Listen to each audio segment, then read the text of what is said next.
बेसी दिन कथा नुहे है सेतबले बंगाल अकाल मरुड़ी पड़ी थाए कौन पड़ता मरुड़ी पड़ता है लोक मैंने भोकरे आउट पाउट हो एणे तेणे भिक मागु थांती जेतबले मरुड़ी पड़ता सेतबले खाइबा तो लोक मैंने पाउ नथिले खाइबा पई हाहाकार होई एणे तेणे भिक मागुथिले हैला सेडु कोन हल्ला ना चारियाडे खाली हाहाकार पूर्ण आमे जति भोक होउछु अधिक भोक हेले आमे खाइबी जो चिल्लौनी हां आमे जति खाया को 2 दिन न दिया जिबा आमे केना होबा खाली खाई खाबानी सेमिति मरुड़ी पड़िला लोक माने भोक रे आउट खाइके आने तने भिक में हाहाकार पड़ी जाइला काले हैला सेही समय रे दिने पंडित ईश्वरचंद्र विद्यासागर वर्धमान सहर रे एक बजार आडू जाइथा होला सेही समय रे किए बजार जाइथांदी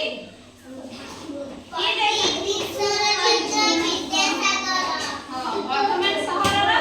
बजार आडू जाइथिले होला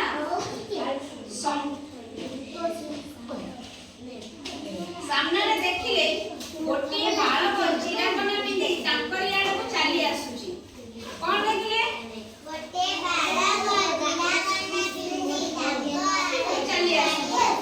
हां से जो मोरडी पड़ितला जो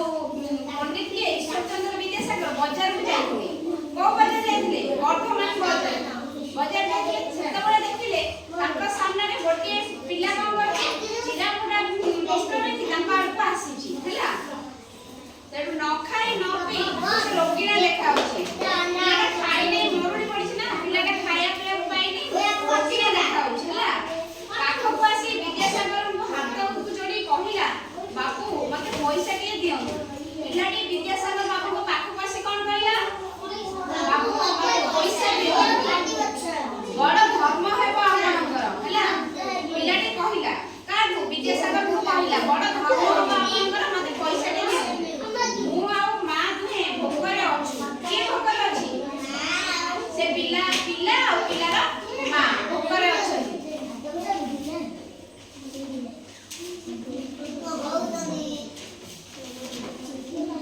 एडु कोनी कोन कहि देखिया जब विद्यासागर बाबू कहिछन हैला जदी मु तते 4 पैसा देबी तेबे तू कोन करिबू हैला विद्यासागर बाबू का कहले पिलाटी को कहले जदी मु तते 4 पैसा देबी तेबे तू से पैसा नै कोन करिबू हैला सेडु विद्यासागर तांको चाहि कहला पिला को एक विद्यासागर कहले एडु बालकटे उत्तर देला 2 पैसा किछि किणी खाइबी आ 2 पैसा मां को दे देबी पिलाटी कोन कहला 2 पैसा किछि किणी खाइबी आ 2 पैसा मां को दे देबी जेतले विद्यासागर बाबू कहले मु तो 4 पैसा देबी आ तू से पैसा नै कोन करिबू पिला सेडु कहला 2 पैसा रे मु खाइबी आ 2 पैसा का को देबी मां को नै की दे देबी सेडु कोन देखिया अच्छा तते जदी 2 अना दिया जिवो विद्यासागर पुणी ताको पचाले पिलाटे को कहले तते जदी 2 अना दिया जिवो हैला विद्यासागर पचाले बालकटी भाबिला बापू ताको ठट्टा करी कहउछन जेतले विद्यासागर ताको 4 अना कहले से कहले 2 पैसा मु खाइके मां को 2 पैसा देबी पुणी विद्यासागर कहले मु जे तते 2 अना देबी पिलाटी भाबुची बाबू मते ठट्टा करी कहउछन हैला तडो किछि न कहि बड़ मरुण चाहनी रे ताको चाहिला किए चाहिला पिलाटी जेतले विद्यासागर एक कथा कहछि पिला भाबुची ठट्टा करछि सेति लागि पिलाटी करुणा चाहनी काबू विद्यासागर को चाहिछि हैला विद्यासागर आगे जाई तार हाथ धरि पकेइले विद्यासी भाबिला पिला भाबिला विद्यासागर देबेनी बधे सेति लागि से पळे जाईछि अडो विद्यासागर कोन कहले पिलाटा हाथटा धरि पकेइले